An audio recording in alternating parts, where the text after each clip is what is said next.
우리는 역사의 영웅들을 사모하며 그런 사람들이 되겠다 많은 다짐들을 하고 각오도 하고 또 새해 계획에 이런 식으로 이렇게 하고 합니다. 그런데 문제는 어떤 영웅이든 간에 그 영웅이라는 결과를 낳게 되어서는 하루아침에 이루어진 영웅은 없다라는 사실을 우리는 반드시 기억을 해야 됩니다. 다시 말해 어떤 영웅이든 간에 그 사람의 현재의 모습을 갖추기 위해서는 그 사람이 그 자리에 오를 때까지 수많은 삶의 과정을 거쳐서 또 이런 것이고 그 삶의 과정을 또는 좋은 일도 많이 있었겠지만 때로는 정말 통곡하고 싶고 눈물도 흘리는 경우가 있었고 또 때로는 너무나 힘들어서 포기하고 싶을 정도의 괴롭과 고난의 그 순환들이 너무나 많은 것이었습니다.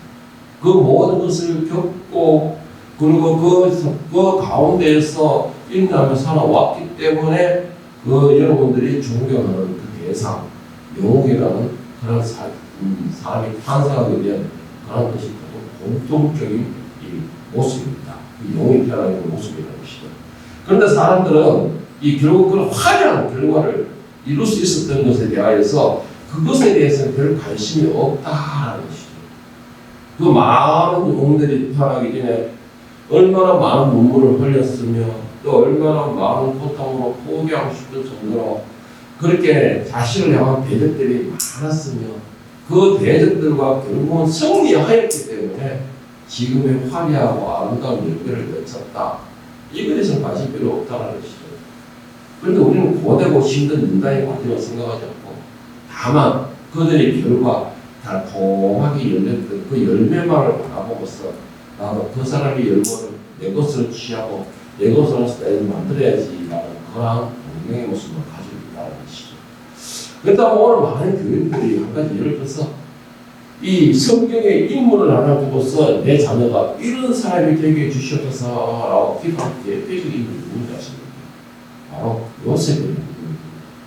이 요셉이라는 인물인데 이 요셉이 결과적으로 애굽의 이방의 큰 나라의 총리가 되고 많은 사람들을 살렸다, 위대한 인물이다라는 말로서 내 자녀들이 요셉과 같은 인물이 되게 해주시옵소서 기도를 참 많이 하죠. 그런데 여러분 요셉의 삶이 한꺼번에 그렇기 때문에 아니라는 것입니다. 요셉이라는 삶은 얼마나 고달프고 그 나름대로는 얼마나 시련과 죽음의 고비를 많이 느꼈는지 그걸 안다면은 그것을 그렇게 생각할 수 있는 사람이 그렇게 없을 것입니다. 자, 창세기 37장 19절 36절에 보면은 요셉의 시련이 시작을 기록하고 있습니다. 그런데 여러분 중요한 것이 요셉의 시련이 어떻게 시작된지 아십니까? 요셉의 시련은 다른 사람들처럼 내가 잘못했어 어떤 이런 게 아니고 요셉의 시련은 바로 자신들 피를 나는 형제들에 의해서 시련이 시작이 됐다는 것이에요. 자, 19절부터 보면은 서로 이런데 꿈꾸는 자가 오는도다. 자, 그를 죽여 한 구덩이에 던지고 우리가 말하기를 악한 짐승이 그를 잡아먹었다 하자. 그의 꿈이 어떻게 되는지 우리가 볼 것이니라 하는지라. 쭉 27절에 보면은 자, 그를 이스마엘 사람들에게 팔고 그에게 우리 손을 대지 말자. 그는 우리 동생이요 우리의 혈육이니라 하며 그의 형제들이 충족하였더라. 그때 미디안 사람 상인들이 지나가고 있는지라 형들이 요셉을 구덩이에 끌어올리고 은 20에 그를 이스마엘 사람에게서 팔매 그 상인들이 요셉을 데리고 애굽으로 갔더라 해서 쭉 넘어가서 요셉이 결과적으로 어떻게 되느냐 36절에 보면 그 미디안 사람들은 그를 애굽에서 바로의 신이 된 보디발에게 팔았더라. 요셉이라는 인물을 동경의 대상으로 본받는 사람으로 그런 인물이 되게 주시옵소서 기도를 하는데 요셉의 시작은 형제들로 인해서 배신을 하고 형제들이 강요하고 노예생활을 하게 됩니다. 그런데 그것을 끝났습니까? 39장에 보면은 이 엄탕한 여주인의 그 엄탕함으로 인하여서 결국 누명까지 쓰고서 왕들의 제수를 갇히는 감옥에까지 갇히게 됩니다. 그 감옥에 갇혔는데 왕들의 제술이 갇히는 감옥에 갇혔다는 것은 왕의 명령에 의해서 나올 수가 없는 것이 그래서 정말 죽는 것에 갇혔다 이 말이에요. 그런데 이 요셉은 이 모든 일에 대해서 누구를 원망하거나 대적하거나 못을 깎겠다 칼을 갈았다라는 모습은 성경에 기록이 없다는 것이죠. 뭐 개인적으로 어떻게 했는지 모르지만 우리는 성경에 기록이 없으니까 그렇게 믿어야 되는 것이죠. 자, 그리고 요셉은 어떻게 했냐? 어떤 상황에서도 중요한 건 하나님을 믿었다라는 것이에요. 그 하나님을 믿으면 어떤 걸 믿느냐? 하나님께서 자신에게 주신 꿈, 그것을 믿음을 가지고 있었다는 것이고, 그것을 그 꿈을 꿨다니 해서 요셉은 자기가 어디에 있든 어떤 상황이든 결국 하나님은 나를 버리시지 않으실 것이다라는 믿음을 가지고 있었습니다. 그리고 또 한 가지, 끝까지 인도하실 것이다라는 믿음을 가지고 있었습니다. 요셉이 바로 중요한 건 그거였어요. 내 상황이 어떤 상황인가 중요한 것이 아니고, 내가 지금 어떤 눈을 썼냐 중요한 것이 아니고, 끝까지 하나님을 믿는 인내가 중요한 거예요. 인내가. 하나님은 말씀하시는 스스로가 지키신다 그랬어요. 요셉의 그런 믿음과 인내는 결국 하나님의 뜻하시고 계획하심에 따라 요셉을 세우시게 된 것입니다. 그 과정이라는 것이 있었다는 것이고, 요셉이 왜 그렇게 화려한 열매, 아름다운 열매를 맺을 수 있는 과정이 있었다는 것입니다. 그 요셉은 특히 중요한 것이, 요셉은 그렇게 세워지고 높여지고 아름다운 결실로서 모든 사람이 우러러보는 상황이 있을지라도 그는 올챙이적 시절에 그것을 잊지 않는 겸손함과 같이 가지고 있었습니다. 그렇기 때문에 그가 하나님으로 해서 더 높여질 수가 있었던 것이고, 사람들 위에 세워질 수가 있었다는 것이고, 여러분, 그런데 만약에 내 자식들이 요셉과 같이 형제들이 팔려가지고 죽을 고비를 여러 번 넘기고 누명까지 쓰고서 그에게 십수년을 살아라 하면 과연 어느 부모가 그 기도를 하겠습니까? 또 우리가 영웅에 탄생하기 위해서는 그 과정도 있다라는 것이에요.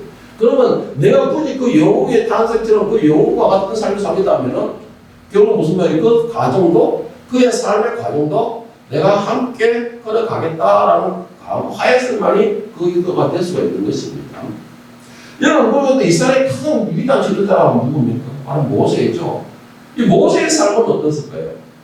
모세는 이스라엘의 가장 위대한 지도자로서 역사에 기록되어 있는 인물입니다. 이 모세는 애굽의 왕 바로의 딸인, 그 바로의 딸의 이 양자로의 살던, 정말로 왕자로서의 삶을 살았던 사람입니다. 왕자로서의 삶을 살았던 사람인데, 그런데 그 왕자로서의 삶이 하루아침에 쫓겨서 도망자의 시세, 정말해서 살인자의 시세가 되어버렸어요. 그리고는 아무것도 없는 그냥 독주를 맺은 위대한 광야로 도망을 치게 됩니다. 거기서 뭘 했습니까? 위대한 광야에서 40년간의 다 버리는 훈련을 했습니다. 뭘 버렸느냐면 바로 왕자의 신분을 버리는 훈련을 했고, 그리고 또 자기가 가졌던 모든 것을 또 버리는 훈련을 했고, 그리고 가장 어렵고 힘들다는 자기 자신의 성격, 자기 자신의 마음, 모든 목표를 다 버리는 그런 훈련을 자그마치 40년이나 했습니다. 40년의 그 훈련 과정 덕분에 그는 위대한 지도자의 탄생이 될 수가 있었다는 것이고, 출애굽기 2장 15절에 보면 바로가 이 일을 돕고 모세를 죽이고자 하여 찾는지라 모세가 바로에 나설 때에 위대한 땅에 머물러 아론은 우물 곁에 앉았더라. 왕자가 살인을 했다는 이유로 왕에게 쫓기는 신세가 되었다. 참 이것도 저는 이해가 잘 안 됩니다. 솔직히 왕자가 뭐 살인을 했다고 들어갔는데, 어쨌든 그는 결국 그 왕을 피해가지고 광야로 도망가게 됩니다. 그러면 40년 동안에 모든 영화와 자신과 성격과 모든 지위를 다 버린 훈련. 정말 이거는 여러분 고통 중에서 최고의 고통이라고 봅니다. 저는. 이 모세의 이 고통은 정말 고통 중에 최고의 고통이라고 봅니다. 우리가 그 모세, 나는 정말 저렇게 위대한 지도자가 되게 주시옵소서. 나도 저렇게 정말 백성들을 위하여 눈물을 뿌리는 그런 위대한 지도자가 되게 주시옵소서. 스승이 되게 주시옵소서. 왕이 되게 주시옵소서라는 기도. 여러분, 이 기도가 걸려나온 것이 아니었다는 것입니다. 그 40년의 고된 눈물을 흘리고 고된 나를 끓는 뼈를 깎는 훈련이 있었기에 이게 가능해졌다는 것입니다. 그런데 오늘 본문에서 바로 사건은 우리에게 뭐라 말하는지 아십니까? 우리가 모든 사람들이 그런 위대한 인물을 본받기 위하여서는 그 과정을 겪어야 된다. 그 사람도 같이 갈 수 있느냐? 이렇게 말을 하고 있는데, 오늘 본문에서 바울 사도는 바로 예수 그리스도를 닮아서 그의 마음을 품으라라고 말씀하고 있습니다. 오늘 본문에서 디모데후서 2장 5절 8절에서 다시 한번 보겠습니다.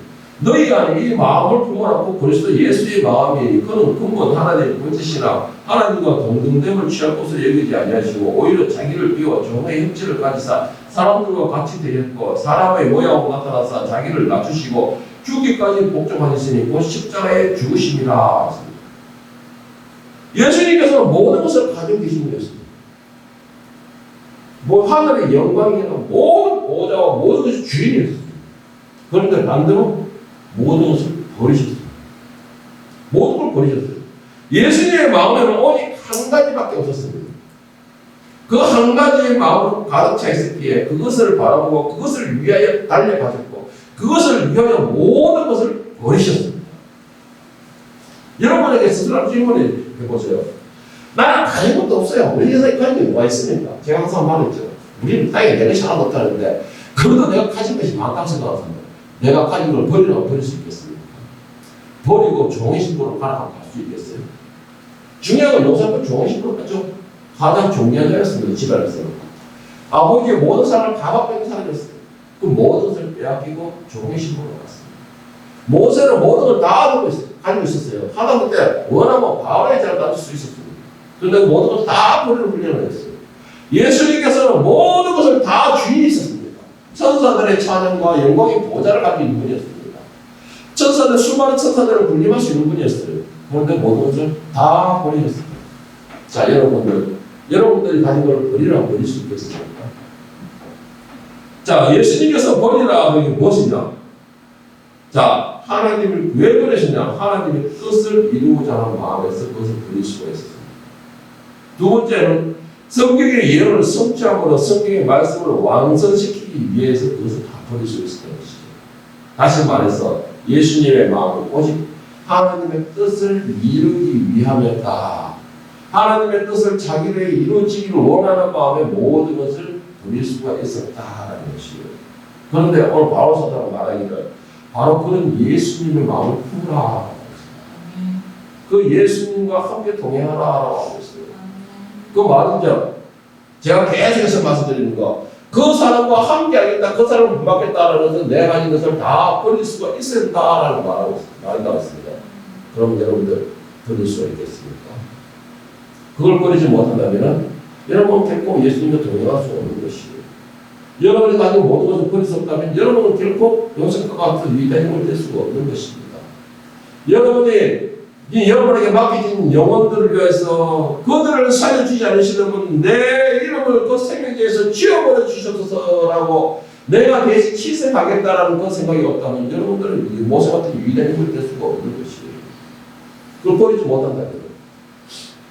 자, 그러면은 문제는 어떻게 예수님 마음을 우리가 부을 수 있겠습니까? 그러면 어떻게 오늘 예수님 마음을 품기 위해서는 어떻게 해야 될지 가장 기본적으로 무엇이 돼야 될지 우리 세 가지를 한번 나눠서 말씀을 나눠보겠습니다. 자, 예수님 마음을 품기 첫째로 뭐냐? 자기를 비우는 훈련을 끊임없이 해야 됩니다. 자기를 비우는 훈련을 끊임없이 해야 돼요. 저는 개인적으로 저도 이걸 참 이 훈련을 정말 오랫동안 받아왔기 때문에 저도 잘 알고 있는데 이 자기를 비운다는 거 정말 어렵습니다. 정말 어려워요. 자기를 비운다는 거. 왜 어렵느냐? 나는 비운다고 계속 비우고 있는데 어느새 돌아보면 내 손에 뭔가 쥐고 있다는 것이죠. 나는 열심히 버리는데 뭔가가 내 주머니에 들어있다는 것입니다. 그리고는 그것이 아까워서 모른 척하는 것이죠. 그래서 자기를 비운다는 거 이거 정말 어렵습니다. 여러분. 모세는 그 훈련을 장마에 40년을 받았어요. 자기를 비우는 훈련을. 자기를 비우기 위해서는 자기의 모든 것을 버릴 수 있어야 된다는 것이에요. 버릴 수 있어야 된다는 것입니다. 오늘 본문에서 빌립보서 2장 6절 7절 말씀을 현대인 성경으로 이렇게 말하고 있습니다. 그분은 원래 하나님의 모습을 지니고 계셨지만 하나님과 동등하게 되려고 생각하지 않으시고 오히려 자기의 모든 특권을 버리시고 종의 모습으로 사람들과 같이 되어. 이게 뭐예요? 예수님께서는 뭐라고 하는 거예요? 자기의 모든 특권을 다 버리셨다는, 스스로 버리셨다는 것입니다. 왜 그랬을까요? 하나님의 뜻을 이루기 위하여서. 자기를 비운다는 것은 정말 어려운 것입니다, 여러분. 그런데 중요한 것은 핵심이 뭐냐? 자기를 비우지 않으면은요, 여러분 더 큰 거 잡을 수가 없어요. 예수님은 볼 수 없다는 것입니다. 제가 한 번씩 가다가 이렇게 예언을 듭니다. 여러분, 내 손에 엉덩이를 두고 있으면서 그 앞에 다이아몬드를 씹으면 어떻게 됩니까? 그 손을 비워야 돼요. 비워야 되면 그 다이아몬드 잡을 수 있습니다. 어음과 다이아몬드를 같이 잡을 수가 없다는 것이죠. 옛날 예화에 보면 이런 말이 있습니다. 까마귀가 고기를 물고 열심히 날아가다 좋게 날아가는데 한나는 개울가를 지나가면서 딱 봤더니만 웬 까마귀가 자기보다 더 큰 고기를 잡고 물고 있더랍니다. 그래서 그 고기가 탐이 나서 꽉꽉 소리니까 자기 입에 있던 고기부터 떨어뜨렸다. 욕심이 가져있으면 결국 더 큰 것도 얻을 수가 없다는 것이에요. 예수님께서는 자기 자신을 버리는데 어디까지 버리셨느냐? 하나님의 영광을 위하여, 하나님의 뜻을 이루기 위하여 자기의 목숨까지도 버리셨습니다. 하나님은 물 한 방울까지 다 버리셨어요. 무엇 때문일까요? 자신을 버리고 비워야지만 하나님의 말씀이 이루어질 수 있기 때문에, 하나님의 말씀이 이루어져야지 또 하나님의 뜻하심이 이루어질 수가 있는 것입니다. 그러면 하나님의 뜻은 과연 무엇이냐? 하나님의 뜻은 저주받은 모든 인류를 그 저주 가운데서 구원해 내시는 것이 바로 하나님의 뜻이었고, 그리고 또한 그 하나님의 뜻을 이루기 위해서는 예수님만이 유일하게 할 수 있는 부분이었다는 것이. 그래서 예수님께서는 아버지신 하나님의 뜻을 이루기 위하여서 자신의 모든 영광을 버리시고 피조물의 땅에 오셨고, 그리고 그 피조물의 형상으로 목숨까지도 버려줄 수 있었던 것이에요. 모든 것을 비우신 것입니다. 모든 것을 버리고 비우시니까 나중에 그 영광의 자리에 뭐라고 합니까? 아버지께서 이 세상의 모든 것을 내게 주셨습니다. 모든 걸 버리니까 다시 모든 걸 주신다는 것이에요. 빌보 3장 10절 9절 말씀에 예수님의 마음을 품고자 하는 사람들에게 사도 바울은 이렇게 말하고 있습니다. 그러나 무엇이든지 내게 유익하는 것을 내가 그리스도를 위하여 다 해로 여길 뿐더러 또한 모든 것을 해로 여기면 내 주 그리스도 예수를 아는 지식이 가장 고상하기 때문이라. 내가 그를 위하여 모든 것을 잃어버리고 배설물을 여기면 그리스도를 얻고 그 안에서 발견되는 하미니. 모든 것을 버리는. 자, 여러분들 예수님 마음을 품고자 한단 말이죠. 예수님을 따라가고자 한다면 가장 기본적인 거, 여러분이 가지고 있는 것을 버릴 수 있어야 됩니다. 만약에 여러분들이 그것을 버리지 못하고 요것만요 하면은 예수님께서 말씀하시기를 뭐라 했습니까? 쟁기를 잡고 뒤를 돌아보는 자는 나와 합당하지 않는 일이 있습니다. 쟁기를 잡고 뒤를 돌아보는 자는 나와 합당하지 않는 일이 있습니다. 여러분들이 가진 것을 버리지 못한다면 결국은 하나님 예수님과 함께 할 수가 없다는 것이에요. 예수님께 인정받고 그 마음을 품고자 한다면 먼저 내 것이라 생각하는 거. 다시 말해서 내 생각, 물질, 명예, 권리와 카드, 잡담, 작품까지도 모든 것을 버릴 수 있어야 된다는 것을 기억하시기를 바랍니다. 자, 두 번째, 자신을 낮추는 마음과 겸손한 마음을 품는 것입니다. 자신을 낮추고 겸손한 마음. 참, 이것도 여러분 안 되는 부분이에요. 정말 안 되는 부분입니다. 자신을 낮추고 겸손해진다라는 것은 참 현대 사람 우리에게는 정말 어려운 주문입니다. 왜? 현대는 자기 PR 시대라고 해요. 남이 알아주지 않는다고 합니다. 그래서 어떻게 해서든 자기는 자기가 자랑하고 자기를 내세워야지만이 가능하다는 것이죠. 그래서 요즘 유튜브가 많이 생긴 이유가 뭡니까? 그것도 자기만 드러내는 것이에요. 그 사건의 진실인지 그 이신에 관심이 없는 것입니다. 그래서 많은 문제들이 생기고 말씀들이 생기는데, 여러분 가장 중요한 거, 우리가 예수님 앞으로 하면 자기를 낮출 수 있어야 돼요. 겸손한 자리에 있을 수가 있어야 돼요. 예수님께서 그렇게 하셨기 때문에. 자, 오늘 본문에서 8절 11절에 보면 예수님께서 말씀하시기를 먼저, 오늘 8절에서 11절에 보면 분명히 말씀하시기를 먼저 자신을 낮추라 말씀하시면서 자신을 낮춤으로 내가 생각할 때 당장은 번역받고 또 자신이 초라한 느낌을 받고 또 뒤처지는 기분이 들어가지고 그래서 내가 못 먹고 있느냐라고 생각하지만 결국은 더 큰 것을 얻게 되리라라고 말하고 있습니다. 나를 버리고 낮추게 되면 당장은 초라해 보일지라도, 당장은 내가 저 사람으로 뒤처진 것처럼 보일지라도, 당장은 저 사람도 내가 아래에 있는 것처럼 보잘것없어 보일지라도 결과적으로는 그들보다 더 큰 걸 얻게 된다. 그렇잖아요. 당대가 모든 사람은 제일 밑에 깔려 있는 것처럼 보였죠. 모든 걸 다 잃어버린 것처럼 보였죠. 그런데 결과적으로 어떻게 했습니까? 자기를 노예로 쌌던 보디발이 위에 올라가서 그만 되죠. 오늘 보면 좀 8절 11절 말씀 현대인 성경으로 이렇게 기록하는데 더구나 내가 모든 것을 잃어버린 것처럼 여기는 것은 내 주 그리스도 예수님을 아는 지식이 훨씬 더 가치 있기 때문입니다. 나는 그리스도를 위해 모든 것을 쓰레기처럼 여기는 것은 그리스도를 얻고 그분과 완전히 하나가 되기 위한 것입니다. 이제 나는 율법을 지켜서 내 스스로 의롭게 된 것이 아니라 그리스도를 믿음으로 의롭게 되었습니다. 이 의는 어디까지나 믿음에 근거한 것이며 하나님이 주신 것입니다. 내가 원하는 것을 그리스도를 바로 알고 그분의 부활의 능력을 체험하며 그분의 고난에 참여하고 그분의 죽음을 본받아 어떻게 해서든 나는 부활을 하는 것입니다. 여러분 어디에 소망을 두고 있습니까? 바울 사도는 하늘의 소망을 두고 있습니다. 부활의 소망을 두고 있다고 했어요. 그래서 그는 그가 가진 모든 것을 버릴 수가 있었다라고 했고 그래서 그가 모든 걸 버림으로 예수님의 마음을 품고자 했다는 것입니다. 그리고 그리스도와 한 몸을 이루기 위하여서 그는 어떻게 해서 자기를 복종시키는 사람이 되었고 그리고 함께 나아가서는 그리스도와 함께 죽기를 원하는 자리까지 같이 가기를 원했다라는 것입니다. 왜 그랬을까요? 왜 그럴까요? 더 큰 것을 원했기 때문에. 그거는 뭡니까? 바로 부활의 영광이었습니다. 부활의 영광에 동참하는 사람만이 하늘에 그 주어진 왕관의 자리에 앉을 수가 있는 것입니다. 모든 것을 다 가질 수는 없습니다.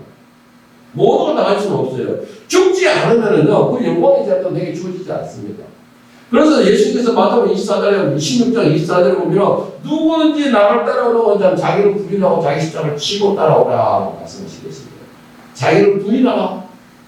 그거는 내가 오직 나에 있는 것은 예수 그리스도의 은혜와 하나님의 영광 그 은혜밖에 없다라는 것입니다. 자기를 낮추고 자기를 부인하는 사람이 예수님과 한 몸을 이룰 수가 있다라는 걸 기억하시기 바랍니다. 오늘 보면 빌립보서 2장 22절 3절에서도 이와 같이 말하기를 마음을 같이하여 같은 사랑을 가지고 뜻을 합하여 한 몸을 품어 아무 일에든지 다툼이나 허용을 하지 말고 오직 겸손한 마음으로 각각 자기보다 남을 낮게 여기고 저는 이걸 많이 강조를 하는 편인데 나를 세우는 것이 아니고 다른 사람을 인정하고 세워줄 수 있어야 된다. 여러분 이거 정말 어려운 겁니다. 이제 내가 다른 사람을 세운다는 건 내가 그 사람보다 뭔가 뒤처진 느낌이 들고 초라해 보이기도 하고 내가 보잘도 없어 보이고 자존심도 상하는 일입니다. 그런데 오늘 예수님이 말씀하셔서 여러분 아무리 여러분들이 다른 사람을 세운다고 해도 예수님하고 세워주셨습니까? 예수님은 하늘의 영광 하나님과 동등되리라 했습니다. 그런데 그것 취하지 않으시고 모든 걸 버리고 이 땅에 오셔가지고 우리를 오히려 세워주셨어요. 우리를 오히려 세워주셨어요. 우리를 위해서 오히려 섞임의 자리에 서셨습니다. 그래서 여러분들이 예수님의 마음을 품고자 한다면 예수님과 닮아가고자 먼저 중요한 거 다른 사람을 인정해 주세요. 그리고 나보다는 다른 사람을 세워주세요. 제발 부탁합니다. 그렇지 않으면 여러분들은 예수님의 제자라고 말할 자격이 없어요. 그렇지 않으면 여러분들은 나는 예수님의 마음을 품고 있습니다 말할 자격이 없다는 것이죠. 내 욕심, 내 욕망을 가득 찼는데 무엇을 가지고서 내가 예수님 마음을 품고 있으면 증명하고 있겠습니까? 내가 예수님하고는 내가 낮아져야 돼요. 겸손해야 됩니다. 그거는 예수님 자신이 낮아지셨고 겸손의 모습입니다. 마지막 세 번째는 죽기까지 순종하는 마음을 품을 수 있어야 됩니다. 예수님께서 십자가에 죽으신 이유는 힘이 없어서 죽은 것도 아니고 그다음 능력이 없어서 죽으신 것도 아니라는 것이죠. 8절 말씀에 보면 사람의 모양으로 나타나서 자기를 낮추시고 죽기까지 복종하셨으니 곧 십자가에 죽으심이라 했습니다. 일단 오늘 예수님께서 십자가에 죽으신 것은 힘이 없으시가 아니에요. 힘이 없었거나 능력이 안 되거나 뭐 무서워서 그런 게 아니라는 것인데 마태복음 26장에서 보면 베드로가 예수님을 잡으러 왔던 그 무리들을 향하여 칼을 휘두르게 됩니다.